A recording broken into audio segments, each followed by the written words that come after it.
makadi mhuri yeZimbabwe. Nhasi uno tiri kwaChihota, kune chiitiko chaitika chinoshamisa kuwanikwa muroyi akadonhera mumba munorara vana. Zvino regai tinzwe zvizere kubva kune vagari vepano. Makadi zvenyu baba, mungatiziviso here zvizere pamusoro pechiitiko chitiri kuona amai vakagara pamusuwo wemba uyu? Mumba muno munoratidza kuti munorara vana. Izvi zvinhu zvaitinetsa mazuva ose nemakore ose.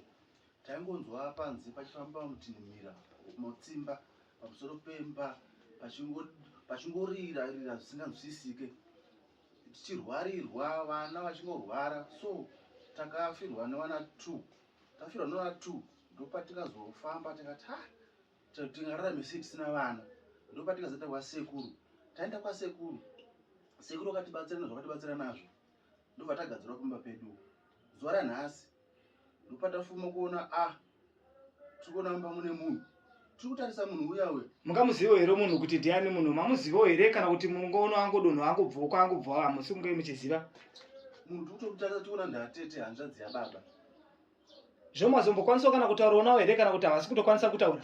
Havasi kutaura. Zvembe ndikuona munge muri kutya kutobuda ipo, mambobuda here mumba mamuri umu? Hamusi kutombobudika, mukutotyisa.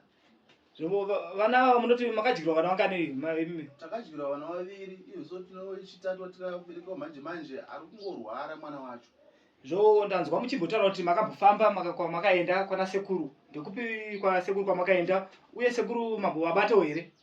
Sekuru tazvafonera kuti wauye waone basa ravakatipa kuti muchaona ndibate muroyi inini, muchaona zvichaitika kumba kwenyu ikoko. Saka vana sekuru vasvika here kana kuti vane wawatuma kuti vange vachikubatsira munge muchibatsirika? Ndikuona kuti zvinenge zviri kunetsa. Vana sekuru pane wawatuma kuti wauye kuno kuzotibatsira. Zvikatinzwe kubva kune muzukuru wasekuru wacho atitsanangurire kuti atumwa sei nasekuru kunge vange vachibatsirwa.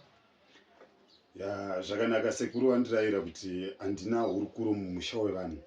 Vanditi kana masvika ita izvo kuti munhu wacho iye muroyi wacho abatwa iye, pamwe chete nevaridzi vemusha wacho ngavauye vese kudai. Ivo sekuru ndivo vachazopedzisa basa ravo vega. Ndofunga kuti kuzvinzwira mhuri yeZimbabwe, muroyi awanikwa akadonhera mumba munorara vana. Zvino ari kunzi kutaura kwacho kunenge kuri kunetsa. Pane muzukuru wasekuru atumwa, kutumwa kwaita rikatinzwe kuti agadzirise nhau idzodzidzi kuti pamwe tingagonenge tichitaura navo. Zvakanaka, regai tiite kuti mutaure navo.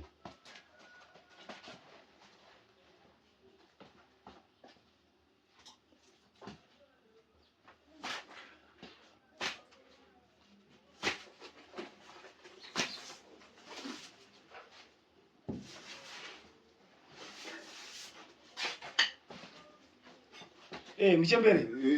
Garai pasi muchembere. Garai pasi muchembere. Garai izvoi zvakanaka.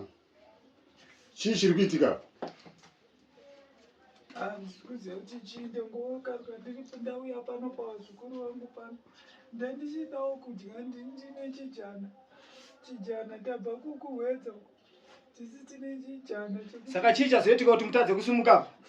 Ndangobatwa ipapa ndasaidzirwa nevamwe tichida kuti ndo panyama pacho zvikanzi sarai ipapo pavaenda indasara pano, handichagoni kufamba kana kusimuka kana kubva pano.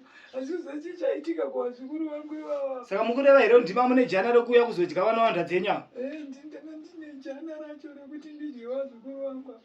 Zvino manje zvaramba, ndakatombodywawo vamwe vakati munongotipa musoro chete. Saka ndada kuti ndichiwapawo nyama sezvo ndakadya vamwe nyama.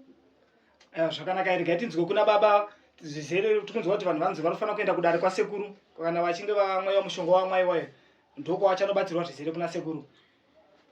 Ini tinotendera nazvo kuti tiende tonobatsirwa ivo nekuti tatambudzika. Hatina kana chikumbobatika kana chatinobatawo kana tikabereka vana vari kungoperera pasi. Saka tisatomuziva kuti ndiye hanzvadzi yababa tete kuwedza vatipedzera mhuri. Hatina shuwa kuti watinai wacho anorarama, ari kungorwara, abva achingorwara every day. Zvakanaka. Regai tiende kudare kwasekuru kwamuchanobatsirwa zvizere kana muzukuru wasekuru atumwa sezvo zvizvi. Imi varidzi vemusha, itai kuti tiende. Tinotenda.